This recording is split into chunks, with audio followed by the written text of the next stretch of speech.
When U.S. Treasury Secretary Scott Bessent sat down with Reuters and Bloomberg on Monday, his words carried a sharp warning, not just for Beijing and New Delhi but also for Washington's closest allies in Europe.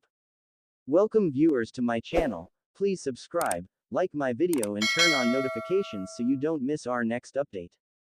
The Trump administration, he said, has no immediate intention of slapping fresh tariffs on Chinese imports in retaliation for Beijing's ongoing purchases of Russian oil. But that restraint, he insisted, comes with a price. Unless European governments step up and impose sweeping new duties of their own, the United States will not act alone.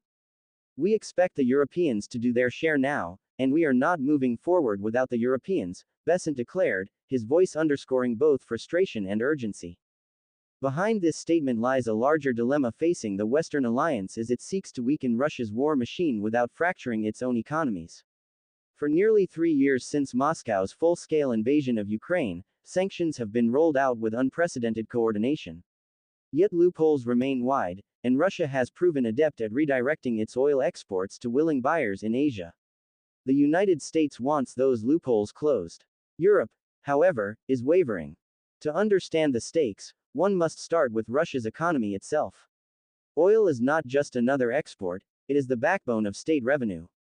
Since 2022, energy sales, primarily crude oil and refined products, have continued to generate tens of billions of dollars for Moscow. Despite Western bans and price caps, Russia still earns enough to fund its military operations, stabilize its currency, and maintain a semblance of domestic normalcy. In 2021, before the war, Russia was the world's second largest oil exporter, shipping about 5 million barrels of crude per day. After sanctions hit, many Western buyers stepped back. Yet rather than collapse, Russian exports simply reoriented. China and India, in particular, ramped up purchases at bargain prices. The Kremlin accepted discounts of $20 minus $30 per barrel, but volumes remained high enough to keep cash flowing. For Washington, this adaptation underscores a painful truth: unless secondary buyers are targeted, Russia's war chest will not run dry. Enter Donald Trump's trademark weapon, tariffs. Earlier this year, the administration announced an additional 25% duty on Indian goods, citing New Delhi's continued appetite for Russian crude. While controversial, the move sent shockwaves through the Indian economy and political establishment. India, unlike China, has tried to balance its ties. It is a key partner in the US-led Quad security grouping, which also includes Japan and Australia, designed to counterbalance Chinese influence in the Indo-Pacific. Yet it has resisted breaking with Moscow, long a supplier of cheap energy and military hardware. Bessent revealed that Washington's tariffs on Indian imports are already bearing fruit. He spoke of substantial progress in bilateral trade talks, and pointed to a recent thaw in the once tense rhetoric between Trump and Prime Minister Narendra Modi. Another round of discussions is scheduled for Tuesday, a sign that both sides are exploring compromises. Still, tariffs remain a blunt instrument, and critics argue they risk alienating allies just as Washington seeks to build coalitions.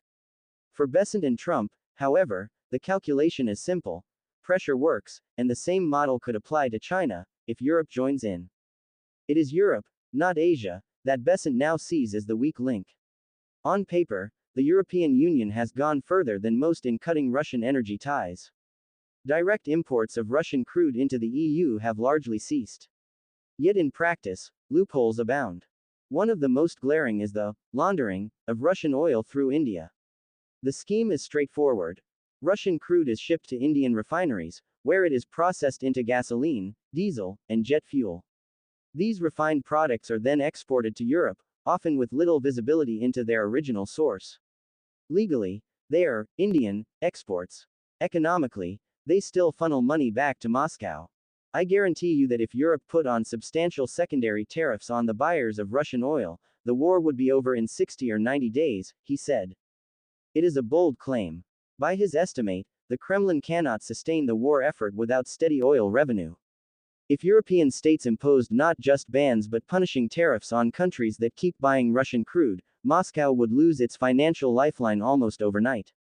Yet Europe remains divided. Germany, Europe's largest economy, fears new restrictions could reignite the energy crisis of 2022, when gas prices surged and industries faced shutdowns. Southern European countries like Italy and Spain worry about rising fuel costs for households already squeezed by inflation. And politically, leaders face pressure from voters weary of economic sacrifice. If Europe is cautious, China is defiant. In recent talks in Madrid, U.S. officials raised the issue directly with their Chinese counterparts. Beijing's response was blunt: energy procurement is a matter of sovereignty. For China, this is not merely rhetoric. Energy security is a strategic priority. Its sprawling industrial sector depends on stable supplies of oil, and Russian crude, sold at discounts and delivered reliably, fits perfectly into its calculus. Moreover, Chinese leaders see little incentive to bow to Western pressure, especially when doing so would strengthen U.S. leverage. This presents Washington with a conundrum. Acting unilaterally against China could spark a full-scale trade confrontation, with global economic repercussions. Hence Bessent's insistence that the United States will not move without Europe. Collective action would spread the costs, signal unity, and maximize pressure. Beyond tariffs, another front in the sanctions debate is what to do with the $300 billion in frozen Russian central bank reserves immobilized since 2022. These funds, held across Western financial institutions, represent a vast pool of potential leverage. Bessent floated two possible approaches. The first is gradual seizure, taking small portions of the frozen assets to test the legal and financial ramifications. The second is creating a special purpose vehicle, SPV, to hold the assets, using them as collateral for loans to Ukraine. Supporters argue this would give Kyiv immediate resources for defense and reconstruction, while demonstrating Western resolve. Skeptics warn that seizing sovereign reserves, even partially, could undermine global trust in Western financial systems, prompting other nations to diversify away from the dollar and euro. The debate is ongoing, but Bessent's comments signal that Washington is willing to push the boundaries. The deeper story here is the fragility of Western unity.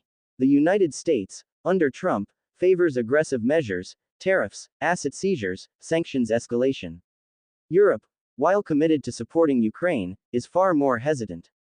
Domestic economic pressures, political divisions, and fears of escalation constrain its appetite for risk. If Europe joins Bessent's call for sweeping tariffs on China and India, Russia's oil trade could be crippled within months. If it resists, Washington faces a stark choice: move alone and risk fracturing the alliance, or hold back and watch sanctions erode. For now, Bessent is signaling patience, giving Europe time to do its share. But as the war grinds on, the question grows sharper: can the West maintain unity long enough to outlast Russia's resilience? The struggle over oil and sanctions is not without precedent. During the Cold War, energy flows were both a weapon and a vulnerability. The 1973 oil crisis reshaped global politics, while the 1980s saw Washington pressure allies to limit Soviet energy imports. Each episode revealed a familiar pattern: sanctions work best when applied collectively, but unity is difficult to sustain when economic costs mount. Today's situation mirrors those tensions. The West wants to weaken an adversary through economic isolation. Yet in a globalized market, oil finds its way to buyers willing to defy pressure. Unless the largest economies coordinate, sanctions risk becoming symbolic rather than decisive. The coming weeks will be telling. Talks with India may yield a compromise, perhaps involving gradual reductions in Russian oil purchases or new energy cooperation with the United States. Europe faces mounting pressure from Washington to act, though internal politics make bold moves uncertain. And China, barring a major geopolitical shift, appears unlikely to budge. Meanwhile, Ukraine continues to fight a grinding war, heavily dependent on Western aid. For Kyiv, the question is not abstract. Every dollar denied to Moscow shortens the conflict, while every loophole exploited